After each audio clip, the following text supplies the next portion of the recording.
नमस्कार, मैं राहुल कठेरिया। झारखंड के मुख्यमंत्री हेमंत सोरेन की जब गिरफ्तारी हुई तो लगा कि जेएमएम टूट जाएगी, झारखंड में महागठबंधन की सरकार गिर जाएगी और वहां भारतीय जनता पार्टी एनडीए गठबंधन सरकार बना लेगा।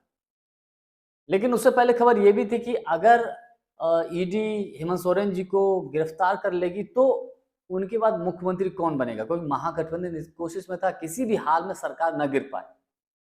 तो खबरें ये चली कि हेमंत सोरेन जी की पत्नी कल्पना सोरेन जी को झारखंड का मुख्यमंत्री बनाया जाए, लेकिन कुछ राजनीतिक कारणों की वजह से कल्पना सोरेन जी को झारखंड का मुख्यमंत्री नहीं बनाया गया और झारखंड का मुख्यमंत्री बने चंपई सोरेन साहब, जब हेमंत सोरेन जी की गिरफ्तारी हो गई उसके बाद। लेकिन भले ही कल्पना सोरेन झारखंड की मुख्यमंत्री ना बनी हो, लेकिन धीरे धीरे कल्पना सोरेन ने पार्टी की बागडोर अपने हाथ में लेनी शुरू कर दी। हालांकि हेमंत सोरेन जी के साथ वो पार्टी के कामों को देखती रहती थी, लेकिन अब पूर्णतः पार्टी की जिम्मेवारी उनके कंधों पर आ गई। भले ही मुख्यमंत्री चंपई सोरेन साहब हो, लेकिन कल्पना सोरेन जी पार्टी के संगठनात्मक काम को खुद देख रही है। उदाहरण के तौर पर अभी हाल ही में जब महाराष्ट्र में इंडिया गठबंधन की बैठक हुई थी, रैली हुई थी, उस रैली में कल्पना सोरेन जी शामिल हुई।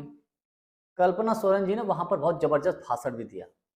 उन्होंने अपनी पीड़ा भी व्यक्त की कि किस प्रकार से उनके पति को गिरफ्तार किया गया। उनके भाषण में भावुकता थी। उसके बाद आज इंडिया गठबंधन की एक रैली दिल्ली में होने जा रही है। कल कल्पना सोरेन जी दिल्ली पहुंची, सोनिया गांधी जी से मुलाकात की, अरविंद केजरीवाल जी की पत्नी जी से मुलाकात की और मल्लिकार्जुन खड़गे साहब से मुलाकात की।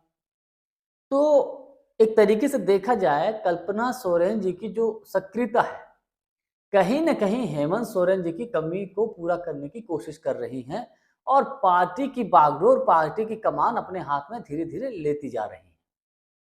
और चूंकि हेमंत सोरेन जी गिरफ्तार है, कब छूटेंगे कोई पता नहीं, क्योंकि देश में तो इस वक्त तानाशाही चल रही है। जिस प्रकार से प्रधानमंत्री मोदी जी किसी पे आरोप साबित भी ना हो, लेकिन उससे पहले गिरफ्तारी हो जाती है इसके शक के आधार पर।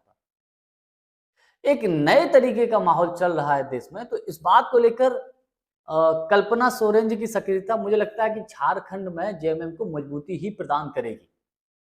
क्योंकि देखिए, एक महिला होने के नाते महिलाएं तो उनको खुलकर सपोर्ट करेंगी ही, क्योंकि जिस प्रकार से वो बात रख रही है कि उनके पति को जेल भेजा गया है, तो ये महिलाओं की एक बहुत बड़ी अपील होती है।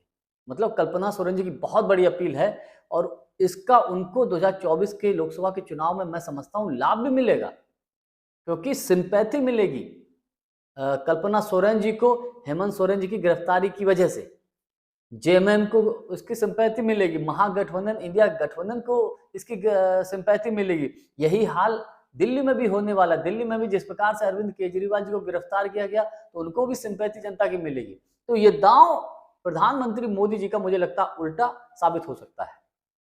लेकिन एक बात तय है कि झारखंड में कल्पना सोरेन जी की सक्रियता, इंडिया गठबंधन की मीटिंगों में उनका जाना और मोदी जी के ऊपर जनता से जुड़े हुए मुद्दों को लेकर सवाल पूछना और मोदी सरकार के ऊपर हमला बोलना, कहीं न कहीं जेएमएम ने एक अपना नया नेता भी चुन लिया है भविष्य के लिए, ताकि अगर हेमंत सोरेन जी गिरफ्तार रहते हैं अधिक समय तक, तो जेएमएम को सुचारू ढंग से चलाया जा सके, भविष्य में किसी प्रकार की कोई दिक्कत ना हो। बहुत बहुत धन्यवाद।